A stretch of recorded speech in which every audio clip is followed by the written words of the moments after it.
Hello friends, आज हम लोग सी टेट और रीट का प्रैक्टिस सेशन में एमसीक्यूज को देखेंगे। ये 12वां प्रैक्टिस सेशन है और ये इसमें 10 क्वेश्चंस हम लोगों ने लिया है। एक एक करके हम इनको देखेंगे। ये क्वेश्चंस बहुत ही इम्पॉर्टेंट है, सीडीपी के क्वेश्चंस हैं। तो हम लोग शुरू करते हैं। पहला है कि a creative learner refers to one who is very talented in drawing and painting, very highly intelligent, capable of scoring consistently good marks in tests, good at lateral thinking and problem solving. एक रचनात्मक शिक्षार्थी उस व्यक्ति को संदर्भित करता है या उस व्यक्ति को बतलाता है जो ड्राइंग और पेंटिंग में बहुत प्रतिभाशाली होता है, अत्यधिक बुद्धिमान होता है, परीक्षणों में लगातार अच्छे अंक प्राप्त करने में सक्षम होता है, पार्श्व सोच और समस्या समाधान में अच्छा होता है। तो इसका आंसर है कि वह बच्चा जो कि लेटरल थिंकिंग और प्रॉब्लम सॉल्विंग में अच्छा होता है, जो क्या है कि हाई परफॉर्मेंस कैपेबिलिटी का एविडेंस देता है, जैसे intellectual, creative, art, leadership capacity और स्पेसिफिक एकेडमिक फील्ड में वो क्रिएटिव लर्नर होता है। और ऐसा एक्टिविटीज सर्विसेज जो कि स्कूल के द्वारा नहीं प्रोवाइड किया जा रहा है उसको भी वो कर पाता है या उसको वैसे सेवाओं की ज़रूरत होती है। ठीक है, तो इसका मतलब आंसर में हमें उसका लैटरल थिंकिंग में क्या होता है, लैटरल थिंकिंग में क्या होता है कि बच्चे की जो सोच होती है ना, वो लैटरल थिंकिंग में प्रॉब्लम सॉल्व करता है। कैसे? तो वो इनडायरेक्ट या क्रिएटिव अप्रोच के द्वारा, रीजनिंग के द्वारा, या फिर वो मतलब उसका जो कि कोई भी व्यक्ति तुरंत नहीं दे सकता है। तो ये क्या है कि आइडिया जो कि ट्रेडिशनल स्टेप बाय स्टेप में जब पढ़ाई करवाया जाता है तो ये देखने को नहीं मिलता है। तो लैटरल थिंकिंग क्या है, ये वर्ड किसने दिया था? Lateral thinking word Edward de Bono के द्वारा ये शब्द क्वाइन किया गया था, मतलब सबसे पहले प्रयुक्त हुआ था। यह एक ऐसी प्रक्रिया है जो कि प्रॉब्लम सॉल्विंग का प्रोसेस है जिसमें कि कोई भी अनयूजुअल अप्रोच, कुछ एकदम नए तरीके से जब बच्चा या बहुत क्रिएटिव तरीके से वो सॉल्व करता है किसी प्रॉब्लम को। तो इसका लैटरल थिंकिंग का एग्जाम्पल को हम इस तरह से देख सकते हैं कि मतलब कुछ इस तरह का रिडल्स होते हैं जो उसको वो सॉल्व कर देता है, या किसी तरह का नया क्वेश्चंस को वो सॉल्व करता है। तो ये जो है ना कि किसी भी व्यक्ति के उस कैपेसिटी को बताता है जो कि वो प्रॉब्लम का सॉल्यूशन इमेजिन करके बता देता है, जो कि किसी भी डिडक्टिव या लॉजिकल मीन्स से नहीं निकाला जा सकता है। उसको कोई भी तरीके से सॉल्यूशन उसका निकलता नहीं है, लेकिन वो किस तरह से ले आता है, वो इमेजिनेशन से ले आता है। तो ओरिजिनल आंसर, जो किसी भी चीज़ का ओरिजिनल आंसर, किसी भी डिफ़िकल्ट क्वेश्चन का जो ओरिजिनल आंसर खोजता है उसे लैटरल थिंकिंग वाला बच्चा कहते हैं, क्रिएटिव लर्नर कहते हैं। और वो प्रॉब्लम सॉल्विंग, किसी भी प्रॉब्लम को सॉल्व करने में भी सक्षम होता है। ठीक है, अगला क्वेश्चन है, individual learners differ from each other. ठीक है, एक दूसरे से हर इंडिविजुअल लर्नर अलग अलग होते हैं, डिफर करते हैं। तो इसको हम क्या कहते हैं? इसको एक व्यक्तिगत शिक्षार्थी एक दूसरे से अलग होते हैं, भिन्न होते हैं। तो इस क्यों होते हैं? Principle of growth and development की वजह से, वृद्धि और विकास के सिद्धांत की वजह से, या रेट किस चीज में भिन्न होते हैं? वृद्धि और विकास में, या रेट ऑफ डेवलपमेंट, उनकी विकास की दर अलग होती है, या सीक्वेंस ऑफ विकास का क्रम अलग होता है, या जो विकास के लिए सामान्य क्षमता है वो कम होता है। तो इसमें क्या है कि हर बच्चा यूनिक होता है और वो एक दूसरे से अलग होता है। तो ये क्या है कि हर लर्नर की एबिलिटी डिफरेंट होती है, और डिफरेंट होने से उसकी पर्सनैलिटी भी अलग होती है, और उसको किसी भी चीज़ का उसका जो ग्रोथ होता है वो भी अलग होता है। ठीक है, तो हम इसका आंसर होगा कि हर बच्चे की विकास की दर जो होती है वो अलग अलग होती है, उसकी वजह से। तो इसको हम लिखेंगे, इसका आंसर होगा रेट ऑफ डेवलपमेंट। हर बच्चे के विकास की दर अलग अलग होती है। अगला क्वेश्चन है क्वेश्चन नंबर 3।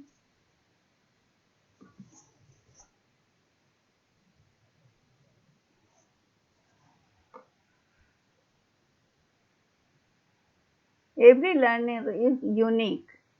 हर विद्यार्थी जो है या शिक्षार्थी वो यूनिक है, अद्वितीय। इसका क्या मतलब है कि no two learners are alike in their abilities, interest and talents. तो कोई भी दो विद्यार्थी या शिक्षार्थी अब उनकी क्षमताएं, रुचियां और प्रतिभा एक जैसी नहीं होती। Learner do not have any common qualities not do they share common goal. शिक्षार्थियों में कोई ऐसे गुण नहीं होते जो सब में पाए जाते हैं, और ना ही सबों का गोल भी समान होता है। A common curriculum for all learner is not possible. सभी शिक्षार्थी के लिए कॉमन करिकुलम संभव नहीं है। It is impossible to develop the potential of learners in a heterogeneous class। विषम वर्ग में जो होता है उसका विषम वर्ग में प्रत्येक शिक्षार्थी का की क्षमता करना, का विकास करना संभव नहीं है। क्यों? क्योंकि हर बच्चा एक दूसरे से अलग होता है, तो हर बच्चे के लिए अलग अलग तरह की व्यवस्था करना संभव नहीं है। तो इसका मतलब है, इसका आंसर है no two learners are alike in they. कोई भी दो शिक्षार्थी अपनी योग्यता, अपनी क्षमता और प्रतिभा में एक जैसे नहीं होते हैं। क्यों? क्योंकि वो यूनिक इंडिविजुअल होते हैं जिनका अपना डेवलप होने का अपना तरीका होता है। इसलिए वो किसी भी दो लर्नर एक जैसे नहीं होते, हर में इंडिविजुअल डिफरेंस होता है। हर तरह का डिफरेंस होता है। इंडिविजुअल डिफरेंस या यूनिक होने का कारण होता है उनके फिजिकल, मेंटल, इमोशनल, हर तरह के डेवलपमेंट में उनको अलग अलग परिस्थिति और परिवेश मिलता है। इसलिए उनके व्यवहार में, क्षमता में, रुचि में अलग अलग मतलब डिफरेंसेस होते हैं, और हर बच्चा अपने आप में यूनिक हो जाता है। अगला है कंस्ट्रक्टिविज्म, जिसे हम रचनावाद कहते हैं। तो एक सिद्धांत के रूप में रचनावाद क्या है? Focuses on roll of imitation, या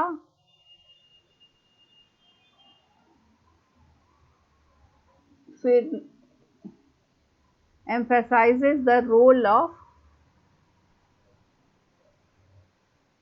learner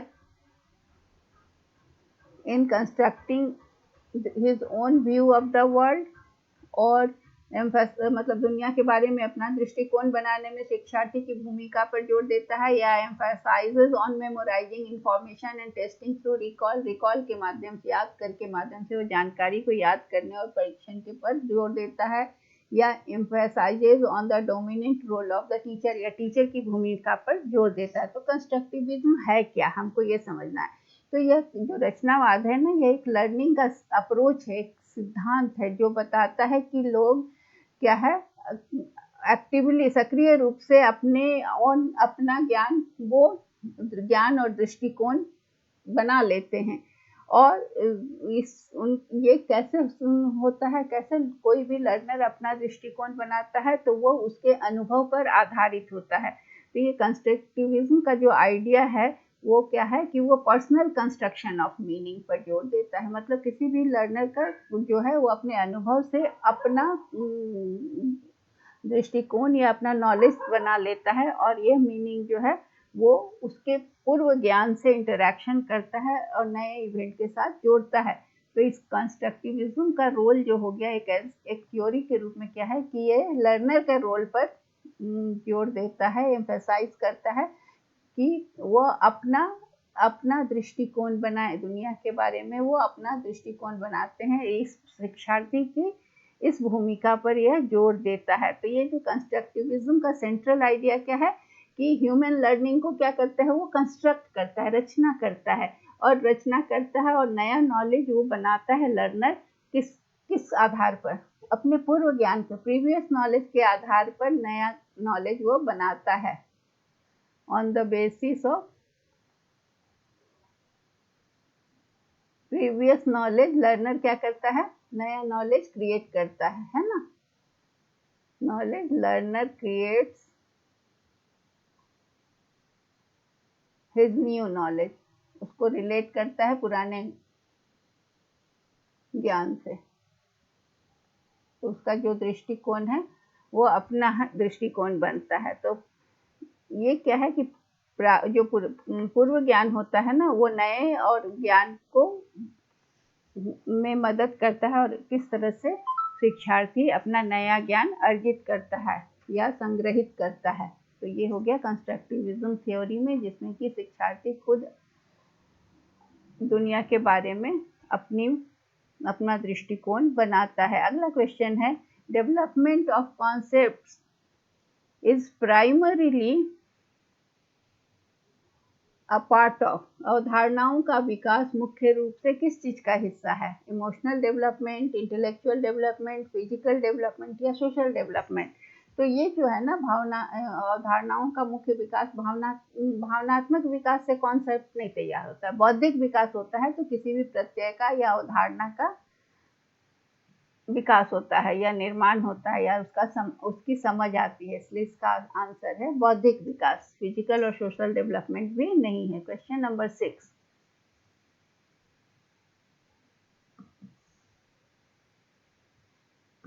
क्वेश्चन नंबर 6 में है, heredity is considered as a social structure, आनुवंशिकता एक सामाजिक संरचना माना जाता है। तो अब सामाजिक संरचना प्राथमिक सामाजिक संरचना है या माध्यमिक या गतिशील या स्थिर। तो हेरिडिटी क्या है, हेरिडिटी में क्या होता है कि जीन का जेनेटिक इंफॉर्मेशन जो होता है एक पीढ़ी से पेरेंट से उसके बच्चों तक जाता है, ठीक है। तो ये हेरिडिटी से लोगों में, व्यक्तियों में क्या होता है, वेरिएशन होता है। हर व्यक्ति अलग अलग तरह का होता है और वो अपने पेरेंट्स से इस चीज को इनहेरिट करता है। तो इसलिए ये क्या है, ये ट्रेट जो है ना वो स्पेसिफिक होता है, तो इसलिए इसे स्टैटिक सोशल स्ट्रक्चर माना जाता है।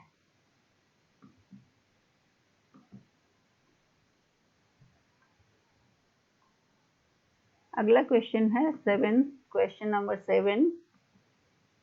तो हेरिडिक एक पेरेंट से उसके बच्चों तक हेरिडिटी का जीन का ट्रांसफॉर्म होता है, जीन मतलब ट्रांसफर होता है, और ये जो है ना वो बच्चों में अलग अलग दिखता है। तो इसलिए ये स्टैटिक स्ट्रक्चर इसको कहा गया है, क्योंकि वो पेरेंट्स से बच्चों तक आता है, तो इसलिए वो स्थिर है, एक पेरेंट से उसके बच्चों तक जानता है। The most intense and crucial socialization takes place, सबसे तीव्र और महत्वपूर्ण सामाजिकरण कहाँ होता है, throughout the life of a person, during adolescence, during early childhood और during adulthood। सबसे तीव्र और महत्वपूर्ण सामाजिकरण जो होता है वो व्यक्ति के जीवन भर या किशोरावस्था के दौरान या बचपन के दौरान या वयस्क, तो सबसे ज्यादा जो होता है ना क्रूशियल सोशलाइजेशन होता है किशोरावस्था के दौरान, क्योंकि बच्चों में जो परिवर्तन आता है ना तो वो अपने पीयर ग्रुप से शेयर करते हैं। तो सबसे ज्यादा उनका सोशलाइजेशन उसी समय होता है लोगों से, वो अपना क्योंकि वो बड़ों से डिस्कस नहीं कर सकते, छोटे से बोल नहीं सकते हैं, तो वो अपने पीयर ग्रुप से ही शेयर करते हैं। उसके अलावा वो बहुत सारे मतलब रिलीजियस धर्म के प्रति रुचि होती है, समाज के कार्य में आगे बढ़ चढ़कर हिस्सा लेते हैं। उनको आइडेंटिटी अपनी बनाने के लिए वो सामाजिक कार्यकलापों में भी बहुत तेजी से बढ़ चढ़कर हिस्सा लेते हैं, इसलिए उस समय उनका सामाजिकरण सबसे तीव्र होता है। अगला है, helping learners recapitulate or recall what they have already learned is important because शिक्षार्थियों को जो उन्होंने सीखा है ना, और जो याद पहले से सीखा है उसको याद करने या याद करने में मदद करना महत्वपूर्ण है। क्यों? क्योंकि it is convenient beginning for any classroom instruction. क्या यह क्योंकि यह किसी भी कक्षा के निर्देश के लिए एक सुविधाजनक शुरुआत है। Relating new information to prior knowledge enhances learning, नई जानकारी को पूर्व ज्ञान से जोड़ने से लर्निंग बढ़ती है। एकदम सही बात है कि जब भी हम नए ज्ञान को सीखते हैं तो उसको अगर पुराने ज्ञान के साथ जोड़ते हैं तो हमारी लर्निंग स्ट्रांग होती है और हम ये स्थायी लर्निंग होती है। It is an effective way of revising old lessons नहीं, it enhances memory of learners thereby strengthening learning, ये शिक्षार्थियों की याददाश्त को बढ़ाता है जिससे सीखने में मजबूती मिलती है। नहीं, जब वो रिकैपिचुलेट करते हैं या रिकॉल करते हैं ना किसी चीज़ को जो पहले से उन्होंने सीख रखा है, यह इम्पॉर्टेंट है क्योंकि ये शिक्षार्थियों की मेमोरी को बढ़ाता है और लर्निंग को मजबूत करता है। क्योंकि किसी भी क्लासरूम की जो लर्निंग होती है या इंस्ट्रक्शन का क्लासरूम का इंस्ट्रक्शन जब भी शुरू होता है, कोई भी टीचर आता है तो पहले बच्चों के पूर्व ज्ञान को जानता है, क्योंकि उनको जो पहले से पता है उसके बाद से वो उसकी पढ़ाई को शुरू करवाते हैं। तो इसलिए कोई भी बच्चा पुराने नई लर्निंग को पूर्व ज्ञान से जोड़कर रिलेट करके अपनी लर्निंग को स्ट्रॉन्ग करता है। इम्पॉर्टेंट इसलिए यही इम्पॉर्टेंट है कि जो कुछ उन्हें ने पहले ही सीखा है उसे याद करना या याद करने में मदद करना महत्वपूर्ण माना गया है। ठीक है, अगला क्वेश्चन नंबर 9। अकॉर्डिंग टू पियाजे, during the first stage of development, जो 0 से 2 इयर्स का होता है समय, जन्म विकास के पहले चरण में बच्चा सबसे अच्छा किससे सीखता है? तो इसमें क्या है कि सबसे अच्छा बच्चा सीखता है बाय यूजिंग द सेंसेस, अपने सेंस ऑर्गन्स को यूज करके सीखता है, छू कर, देख कर, सुन कर, टच कर कर, स्मेल करके और टेस्ट करके सीखता है। तो ये अपने सेंस इंद्रियों का उपयोग करके सबसे अच्छा सीखता है। यह जो 2 इयर्स का इनिशियल शुरुआती समय है उसको सेंसरी मोटर स्टेज भी कहा गया है। सेंसरी मोटर स्टेज, इसमें कहता है कि पियाजे का मानना है कि इस समय में 0 to 2 इयर्स में जो बच्चा है ना, वो दुनिया को कैसे एक्सप्लोर करता है? तो अपने सेंस ऑर्गन्स का यूज करके दुनिया को सेंस ऑर्गन्स से एक्सप्लोर करता है। इसको इंद्रिय अवस्था भी हिंदी में कहा जाता है। 0 से 2 इयर्स के समय को इंद्रिय अवस्था कहा जाता है, जहाँ से वो इंद्रियों से सीखता है और मतलब इंद्रियों के द्वारा दुनिया को पहचानने की कोशिश करता है। Question number 10। Theory of learning which totally and only depends on observable behaviour is associated with the theory of learning. कौन सा? कॉग्निटिविस्टिक, डेवलपमेंट, बिहेवियरिस्ट और कंस्ट्रक्टिविस्ट। कंस्ट्रक्टिविस्ट में तो वो अपना ज्ञान नया दृष्टिकोण बनाता है, खुद से कंस्ट्रक्ट करता है।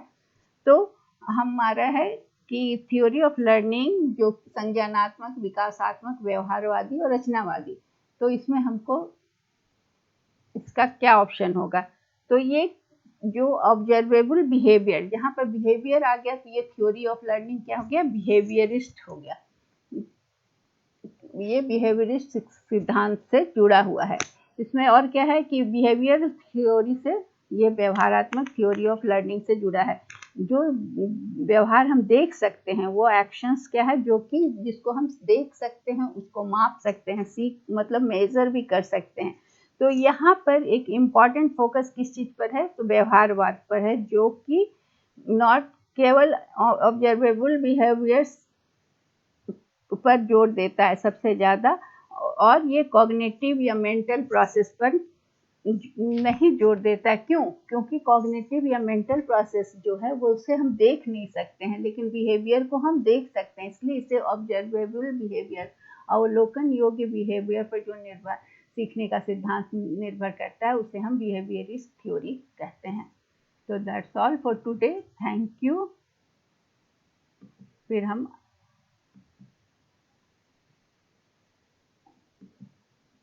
और भी वीडियो लेकर आएंगे।